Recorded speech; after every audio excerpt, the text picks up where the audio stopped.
I was on a mission, dropped into the body of a novel's villainous side character. The job: zero out the obsessive female lead's love meter for me before the hero gets back from overseas.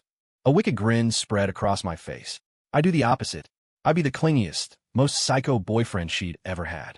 24/7 phone calls, forcing her to play the part of a doting housewife, making her my pet.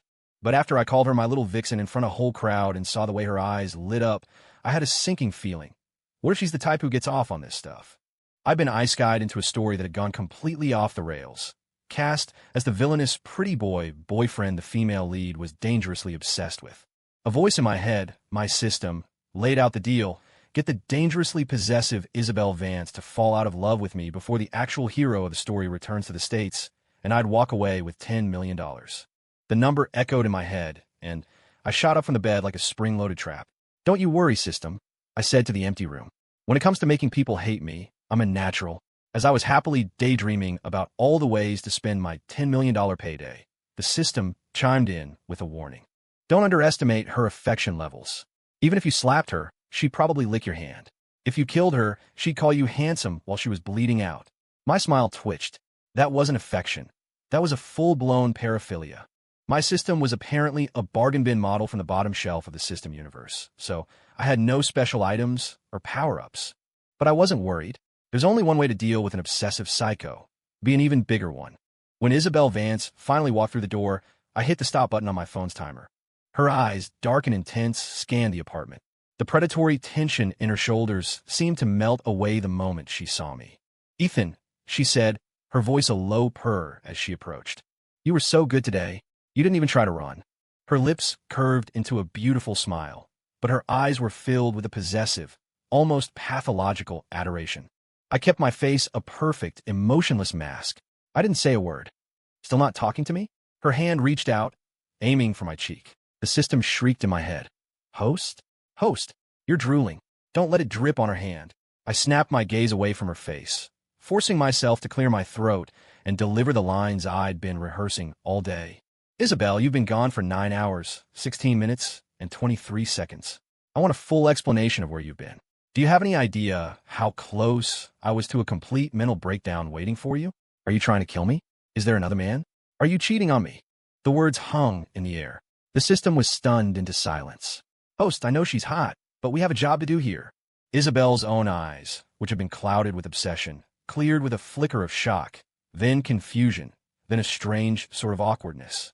I snatched her phone from her hand and started swiping through her apps, checking her texts. "Ethan, I was just at work." She was, to her credit, completely loyal to the character I was playing. Her phone was clean. I tossed the phone onto the coffee table and crossed my arms. "Really? I don't believe you." Isabelle's brow furrowed.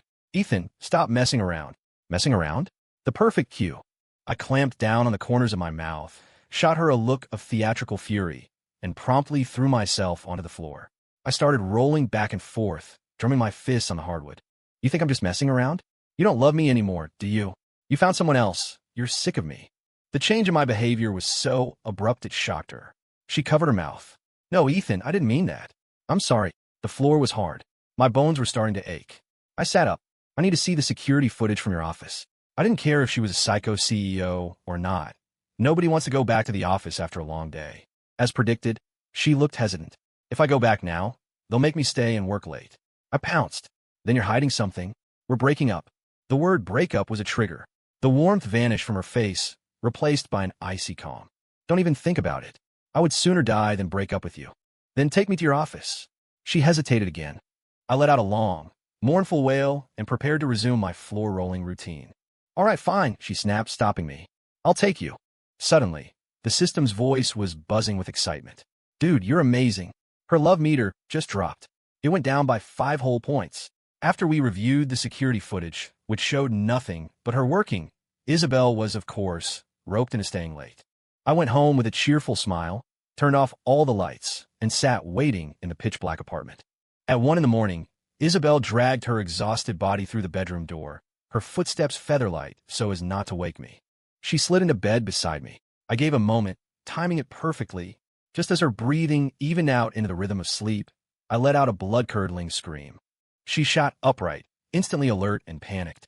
"What is it? Did the project proposal get rejected?" I grabbed her arm, my eyes wide and serious. If I turned into a cockroach, would you still love me? I had to hand it to her. Her devotion was absolute. She blinked, her mind still foggy with sleep. Yes, she said. I smiled. What if I turned into a pile of garbage? A foot with a serious case of athlete's foot? A glob of phlegm you couldn't swallow? Would you still love me then? The more I spoke, the deeper the frown lines on her forehead became. Ethan, stop. That's disgusting. Disgusting? Keyword acquired. I started wailing, launching into the most pathetic, self-pitying monologue I could muster. I am a lost puppy in the rain. The third button on a shirt that no one ever uses. I am option E on a multiple-choice test. I am plan B. I am. Goosebumps erupted on her skin. She clamped both hands over my mouth, her face a mask of pure exhaustion under her dark circles. I'd love you, she said, her voice deadpan. I'd love you no matter what you turned into. Now, please go to sleep. I struggled to free my mouth. Then you have to hold me tonight. Isabelle froze, a look of genuine, trembling surprise on her face. Her voice was barely a whisper. You let me touch you? Afraid I'd change my mind, she immediately wrapped her arms around me and pulled me close. But did she really think this villainous side character would make it that easy? I pressed myself against her. The second I felt her grip loosen even a fraction, I would jolt awake with a shriek and demand to know if she still loved me. She didn't sleep a wink all night. The system's announcer voice cheerfully reported her dropping love meter score with every passing hour. When I woke up, she was already gone, presumably at work. The system's voice was practically vibrating with glee. Buddy, you're my hero. The last few guys who had this mission tried playing it cool and distant, and it never worked. Turns out, the answer was to go in the complete opposite direction. I waved a hand dismissively, the picture of elegance. What's her score now? 90. The hero was due back in 2 days. This wasn't fast enough. I ran a hand through my hair, got dressed, and hailed a lift straight to Isabelle's company headquarters. I didn't rest on the way. I kept my thumb busy, launching a nonstop barrage of calls to her phone. Her voice, when she finally picked up, held a faint trace of amusement. I never knew you cared so much, Ethan, she said. I'm in a meeting. To prove it, and to reassure my supposedly fragile psyche, she switched to FaceTime. My eyes, sharp as a hawk's, immediately zeroed in on the secretary sitting next to her. The woman was dressed in a ridiculously flimsy top and was practically draped all over Isabelle. Trying so hard to look seductive, she was practically giving herself whiplash. By the time I arrived, Isabelle was still in her meeting. I marched straight into the glass-walled conference room and slammed a venti iced latte down on the table, drenching the secretary's paperwork and splashing all over her silk blouse. She gasped, then immediately put on a wounded, innocent expression. Isabelle, why is your husband being so hostile toward me? It's fiancé, I corrected sharply. I turned to Isabelle, my voice trembling with theatrical rage. She was hitting on you. Why are you defending her? Don't you love me anymore? Are you trying to drive me insane? I get it now. I'm just a split end on your perfect hair, a carton of expired milk in the back of the fridge, a kite with a broken string. Isabelle scrambled to her feet, flustered, trying to haul me out of the room while simultaneously telling everyone to clear out. She pulled me into her private office, her voice gentle but laced with an exhaustion she couldn't hide. Ethan, I need time to work. It's how I provide for us. What's gotten into you lately? Why are you so clingy? As she peeled me off her, I slid down and wrapped my arms around her leg. I love you. Please don't leave me. I want to be with you every single second of every single day. The patience in Isabelle's eyes was wearing dangerously thin. The original character I was playing was the former campus heartthrob from NYU, an arrogant trust fund kid who had never treated Isabelle with anything but disdain, which, perversely, only made her love him more. Now here I was, groveling like a pathetic dog, and in doing so, I was stripping away the very quality she found most attractive. Just then, the system pinged. Her love meter had dropped another 5 points. I decided to quit while I was ahead. I stood up and dusted myself off. Fine, I won't bother you anymore. See you after work. Okay, Isabelle said, a little too quickly. Don't leave, the system screamed in my head. This is your chance. Press the attack. I mentally muted the system and walked out. I camped out a coffee shop across the street, nursing a single espresso until 5 o'clock, when I finally saw Isabelle emerge from the building. I fell in a step behind her, making no effort to hide the obnoxious, echoing clap of my dress shoes on the pavement. An obsessive pro like Isabelle has definitely noticed you're following her, the system muttered stubbornly. Don't care, I thought back.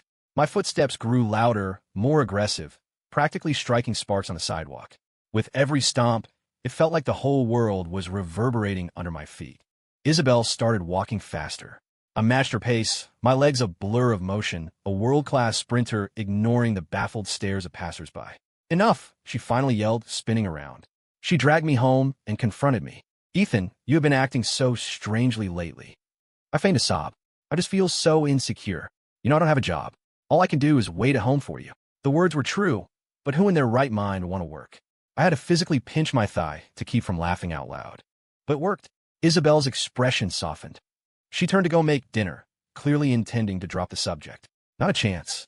While her back was turned, I grabbed her phone, unlocked it with the passcode I'd memorized, and went to work. Contact name is a guy. Delete. Cute profile picture. Delete. Contact is a woman. I don't trust it. Delete. I wiped her entire contact list clean. Then I changed her WhatsApp status to happily taken by my husband and set her profile picture and chat background to a new selfie I'd just taken. Finally, I cleared her call history. Job done. After dinner, Isabelle opened her laptop to work as usual. She squinted at the screen, then at her phone, as if she couldn't believe what she was seeing. She restarted both devices, probably thinking it was some kind of app bug. When the horrible realization finally dawned on her that this was my handiwork, she snapped. At first, she tried to be patient, asking me what on earth I was trying to accomplish. After I responded with another round of pathetic whining, she finally broke. "You've completely destroyed my social life and my professional network. I need room to breathe. We need to take some time apart to cool off." With that, she turned and walked toward the door. A chasm of panic opened beneath me. "Are you breaking up with me? You don't love me. Everything you said was a lie, wasn't it?" I'm literally shaking with rage right now. My hands are trembling. Isabelle actually glanced at my hands, so I immediately started vibrating them as if I had Parkinson's. To make my desperate, clingy act even more convincing, I let out a primal scream and launched myself at her. "You're not leaving me." I latched onto her and started gnawing on her shoulder, like a man so consumed by love he had to devour its object. Isabelle tried to push me away, wiping my slobber off her jacket while still trying to shuffle toward the door. I used every ounce of my strength, even digging my toes into the floor to increase the friction, clinging to her like a human barnacle. I wrapped my arms and legs around one side of her body, dangling in midair. She swung me back and forth, trying to shake me loose. Finally, in a stroke of genius, she started shucking off her blazer and slacks, hoping I'd slide off with the clothes. But the moment I saw her SpongeBob SquarePants boxer shorts, I let out a yelp and dropped to the floor myself. Round 1 of Ethan versus Isabelle goes to Isabelle. I lost, and now I was grimacing in pain. Isabelle rushed to my side, her voice filled with apology as she knelt and examined my ankle. "I'm so sorry, I didn't mean to. I'll call a doctor right now." The character I inhabited was slender and fragile. One bad fall, and my ankle was dislocated. The moment the urgent care doctor confirmed the diagnosis, my heart sank. Limited mobility. I could only hobble around. I couldn't stick to Isabelle like glue anymore. My mission was doomed. I'd have to wait for the hero to return and admit defeat. That night, I lay in bed, staring quietly at the starry sky outside the window. Isabelle came in with a glass of water and my pain medication, feeding me the pills one by one. Fine. Even if the mission failed, getting to stare at a face like hers wasn't the worst consolation prize. The throbbing in my ankle was unbearable. To distract me, Isabelle gently started massaging it. I leaned my head against her chest and suddenly remembered a time before all this, before I was dropped into this world. My parents had divorced and both remarried, and neither of them wanted me. I remembered kneeling outside my father's new house, sick and begging for money for medicine, and how he'd drawn a line in the sand between us. He'd stood in the doorway of his perfect new home, holding his new child. "As you can see," he'd said, "I have a family now. Get $200 from the housekeeper and don't come back." I had turned and run, but the feeling of shame and rejection was branded onto my soul. The way Isabelle was holding me now was exactly how my father had held that other child. "Isabelle," I said suddenly, "can you sing me a lullaby?" She looked confused, but she started patting my back, her voice a soft, low hum as she began to sing. As I drifted off to sleep, I vaguely heard her murmuring to herself. "The others who came before, they just avoided me, or they hit me." She paused. "Your methods are suffocating, but thank you for not hating me." When I woke up the next morning, Isabelle was gone. The system chimed in cheerfully. "Congratulations. After a night of hard work, the female lead's love meter has dropped to 70. I stared into space, a giant question mark floating over my head. Your performance has been so exemplary, so full of potential, that I've applied for an extension. Even though the hero is back, you now have a 5-day grace period to complete the mission. Wait, I transmitted back. I didn't do anything last night. The system seemed to ponder this. Perhaps she just really hates being asked to sing? No. After careful analysis, and factoring in Isabelle's bizarre, the crueler the better personality, I knew the real reason. Last night was too quiet, too peaceful. She hadn't gotten her fix. Hope surged through me. The system was still muttering to itself. But I swear one of the previous challengers forced her to sing I Will Survive at karaoke and her meter went up. Forget that. I interrupted. What else does she hate? The system thought for a moment. She hates being the subject of rumors. Because she's so beautiful, she spent her whole life fighting off rumors that she's a gold digger or an escort. An idea sparked. I grabbed my laptop and opened a new Word document.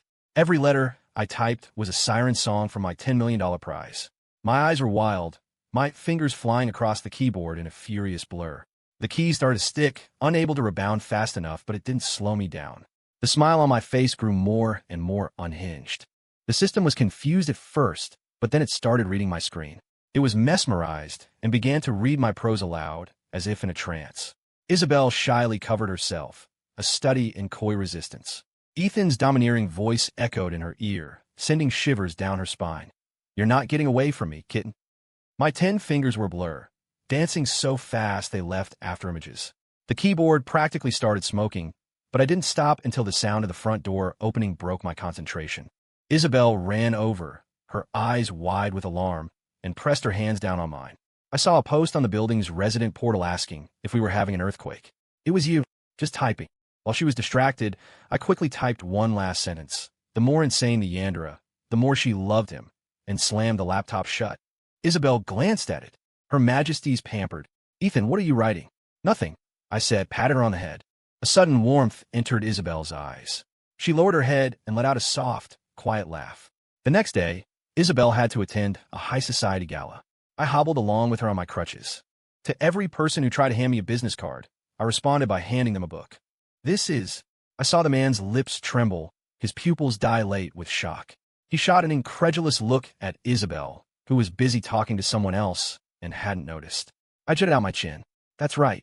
It's my latest work. I hope you'll find the time to read it.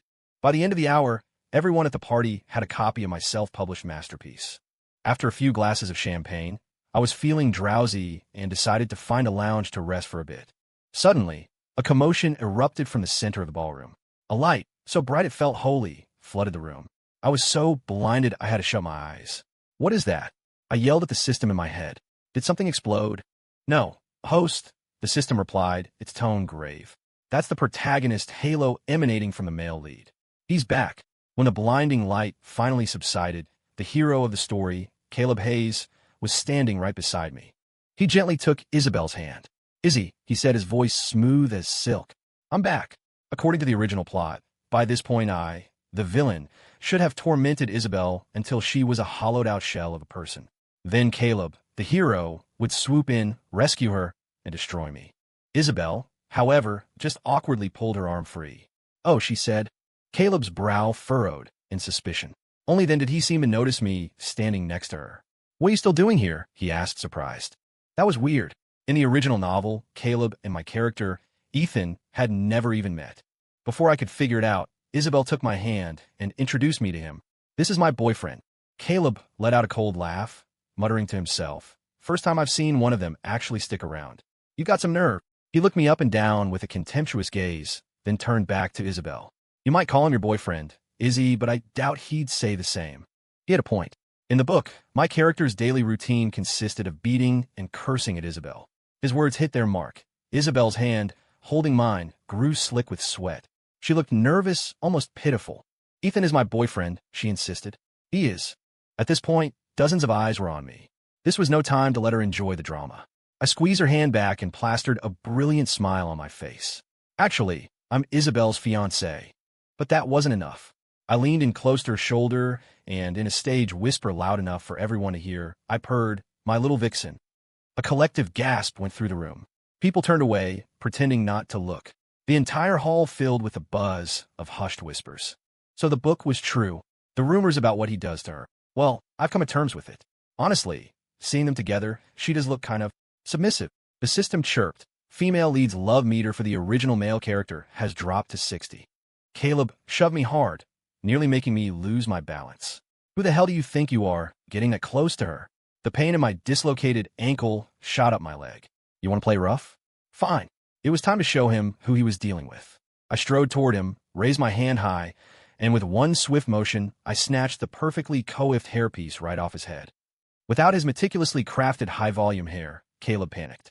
He clapped a hand to his now-flat scalp, his face turning beet red. You? How could you possibly know? A joke. As the person tasked with knowing everything about the male lead, this was child's play.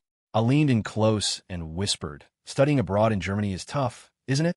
Keep talking, and I'll pull that bottle of Rogaine out of your jacket pocket for everyone to see.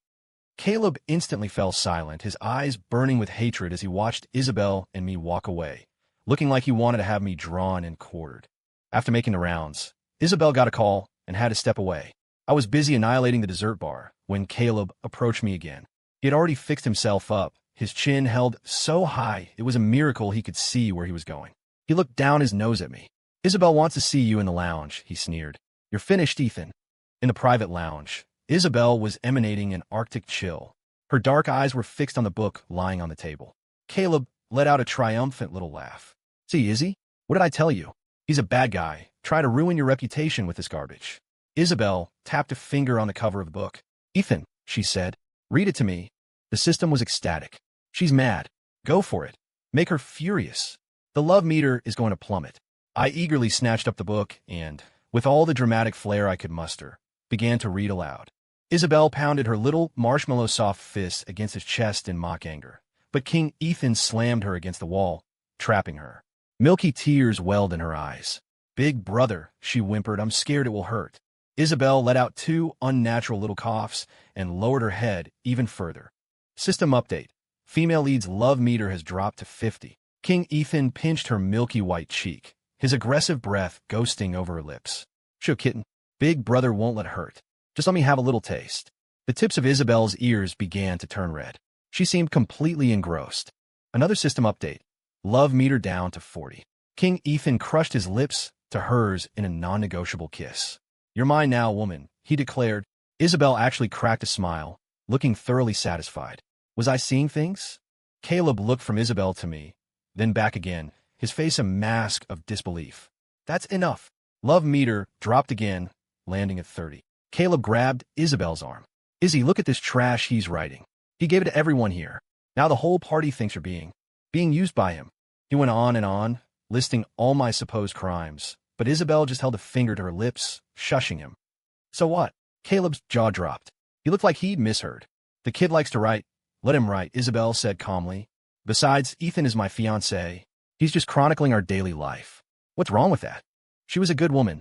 I'll give her that. Even as her internal love meter for me was tanking, she was still defending me in front of Caleb. I could already picture it. When she finally couldn't stand me anymore, Caleb would forgive her in a heartbeat, and they'd live happily ever after. All I had to do was keep playing the part of the insufferable villain. System, what else does she hate? As the baddest, coolest character in this whole book, she obviously hates being forced to do things. It's a classic romance heroine trait. Okay, I composed myself, walked over to Isabelle, and slammed my leg up on the wall behind her. It was a spur-of-the-moment decision, and I'd forgotten which leg was which. I'd used the one with the dislocated ankle. The pain was so intense my face contorted into a grimace. Caleb gasped. Is that a leg down? Isabelle quickly covered her eyes. I pulled her hands down. I'm wearing pants. What are you covering your eyes for? Oh, right, she said, lowering her hands. I dropped my voice to a husky whisper and tilted her chin up with my hand. Woman, I command you to come home with me. Immediately. In my mind's eye, I pictured her reaction. Humiliation? Resentment? Tears of violated pride welling up in her eyes. None of the above. Isabelle just smiled faintly and said, Okay, this wasn't right. Are you sure she hates being forced? I asked the system, because I feel like she just got her rocks off again. I swear on my motherboard, buddy, I'm sure, the system insisted. Her love meter just dropped to 25. Dubious, I let Isabelle out, but I had one more trick up my sleeve. I pulled my wallet out, took out all the credit cards, and started stuffing them one by one into the neckline of her dress. Isabelle looked confused. What's this? I pointed a finger at Caleb over my shoulder. Your severance package, woman. From now on, you're forbidden from ever seeing him again. Caleb stomped his foot in fury. You psycho. How can you treat her like that? My gaze shifted to him. It was time for the hero to get a taste of the villain's medicine. I walked slowly toward him. Caleb, intimidated by my aura, took 2 steps back. What do you want? With the speed of a striking viper, I lunged forward, my hands finding the sensitive spots on his waist. I started tickling him mercilessly. Caleb instantly dissolved into helpless, shrieking laughter. No matter how he twisted or dodged, he couldn't escape my demonic fingers. In between gasps, he still managed to curse me out. You scoundrel! You shameless degenerate! I didn't stop until he was a boneless, exhausted heap on the floor. Throughout all this, Isabelle's face remained a blank, emotionless mask. See that? Annoyed by your boyfriend's childish antics, aren't you?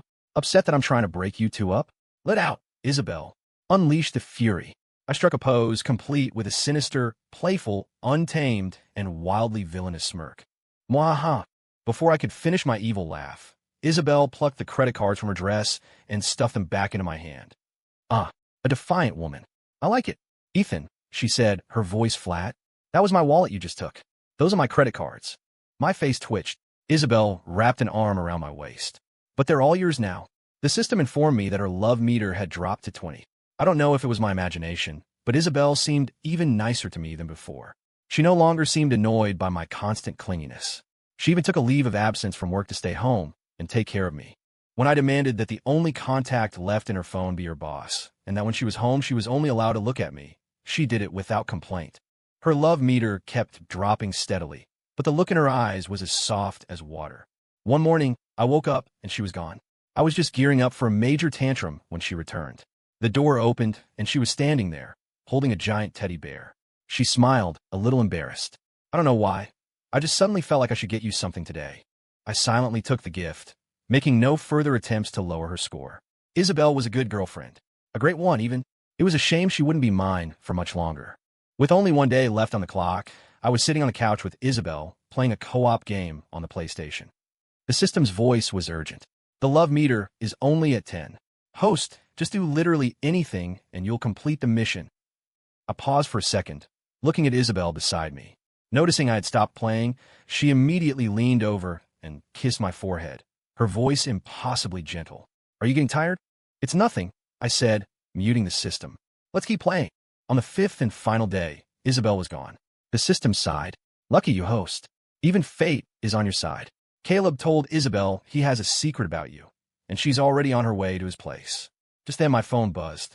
A text from Isabelle with an address. Ethan, can you come over? There's something I want to say to you in person.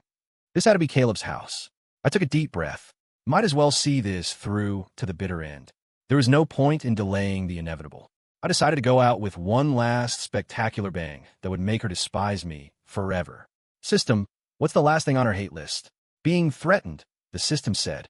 It's the ultimate trigger for all romance heroines. Okay, perfect. I found an old Amazon box, tore it up, and taped the cardboard into cylinders around my torso. Half an hour later, I showed up at Caleb's front door wearing a massive faux fur coat, holding a megaphone. Caleb and Isabelle came outside. Maybe it was the lingering trauma from the tickle attack, but he kept a wary distance from me. A victorious smirk played on his lips as he held Isabelle's hand tightly. See, Izzy? Don't believe me? Ask him yourself. He's not Ethan. He's some kind of imposter, a transmigrator from another world. His voice rose with righteous indignation. Once he gets what he wants, he'll abandon you without a second thought. Isabelle just looked at me quietly. Will you? She asked. I covered my mouth, feigning shock. Caleb scoffed. Isn't that proof enough? You don't ask, he doesn't tell. The second you ask, he acts surprised. What a pathetic deflection. He leaned against Isabelle's shoulder. I'm the hero of this story, Izzy. We were born to be together. That was my cue. I raised the megaphone to my lips, cocked my head, and yelled, You are surrounded. Woman, I have a bomb strapped to my chest. If you dare choose him, you'll see what happens. I threw open the fur coat to reveal the circle of cardboard tubes I'd taped to my shirt. Caleb's face went white. Isabelle's brow furrowed in alarm. Ethan, calm down. I started gesticulating wildly. The turkey trusted the farmer, and the farmer served him for Thanksgiving. I trusted you, and you broke my heart. At the same time, I was screaming at the system in my head. Is the meter dropping or not? This costume is falling apart. Just hold on a little longer, the system yelled back. I had no choice but to push through. The rain was so heavy that day. I lamented, my voice cracking. You said you'd take me home. I threw my head back and let out a manic laugh. Do you have any idea whose love you're rejecting? You're rejecting the love of a god. Stop with the dramatic monologues, the system interrupted. The main goal right now is to make her realize she's hopelessly in love with the hero. I nodded frantically and stuck my hand inside my coat, pretending to press a detonator. In this critical moment, all I needed was for Isabelle to show an instinct to shield the hero, and the mission would be complete. If you won't have my love, I roared, then you'll have my hate. Love meter dropping. Wait, bad news, host. Detecting a sudden spike in Isabelle's intent. She's going to try and disarm the bomb herself. Before I could even process what that meant, Isabelle was flying toward me. She tackled me to the ground, shielding my body with hers. If we die together, she screamed. I can't live without you. Even as she said it, her hands were desperately tearing at the cardboard tubes. When her fingers met the flimsy corrugated paper instead of wires and explosives, she froze. She sat up, staring at me with a blank, stunned expression. I squeezed my eyes shut. Please, system, can I go now? I'm sweating through this fur coat.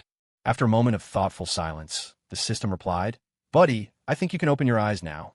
It looks like the female lead has managed to talk herself back into loving you. I cracked when I opened. Isabelle was looking at me with a dawning, brilliant smile. You didn't want to die, she breathed. You were just jealous, weren't you? Leave it to the romance-obsessed heroine. Even her brain was filled with pink, heart-shaped water. I smiled and nodded. Yes. Oh, thank God. She threw her arms around me, hugging me tightly. And then, finally, the system's voice, calm and clear. Female lead's love value for the original male character has been cleared. Mission complete. Her embrace was warm, just like the night she held me and sang me a lullaby.